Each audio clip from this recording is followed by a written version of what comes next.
Cake খেতে কিন্তু আমাদের সবারই ভালো লাগে, আর কেকটা যদি দেখতে হয় এমন তাহলে তার কোনো কথাই নেই। কেকটা দেখেই কিন্তু মন ভরে যাবে। আজকের এই কেকটি ছিল ব্ল্যাক ফরেস্ট ফ্লেভারের কেক, আর উপরের ডিজাইনটা ছিল একদম এইরকম গোলাপের মতো। এই কেকটা করতে ভীষণই সহজ এবং দেখতে কিন্তু অসম্ভব সুন্দর ভালো লাগে।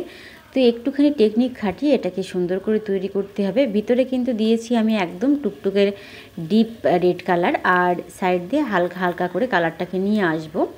এই কেকটি যেহেতু আমার 1 পাউন্ডে, তাই কেকটি একটু ছোট, ডিজাইনটা সেইভাবেই আমি তৈরি করেছি। আর যে এই কেকগুলো মোটামুটি 2 পাউন্ড থেকে শুরু হলে খুব ভালো হয়, তাহলে একেবারে সাইডগুলো একদম খুব সুন্দরভাবে হোয়াইট কালারটা বোঝা যায়। তবে আমি যতটা পেরেছি ততটা সুন্দর করার চেষ্টা করেছি। তোমাদের কেমন লাগলো সেটা কিন্তু অবশ্যই জানিও, এবং তোমরা যারা কেক তৈরি করো তারাও কিন্তু বাড়িতে এইভাবে একবার ডিজাইনটা করে দেখো, অসম্ভব সুন্দর লাগে দেখতে। এবং যারা আমার এই ভিডিওটি ফেসবুক থেকে দেখছো তারা অবশ্যই আমার ভিডিওটি ভালো লাগলে লাইক কমেন্ট শেয়ার করে দিই, এবং যারা ইউটিউব থেকে দেখছো তারা আমার চ্যানেলটিকে একটু সাবস্ক্রাইব করে পাশে থেকো। কেকটা ফাইনাল লুকটা কেমন হয়েছে অবশ্যই কিন্তু কমেন্টে জানিও।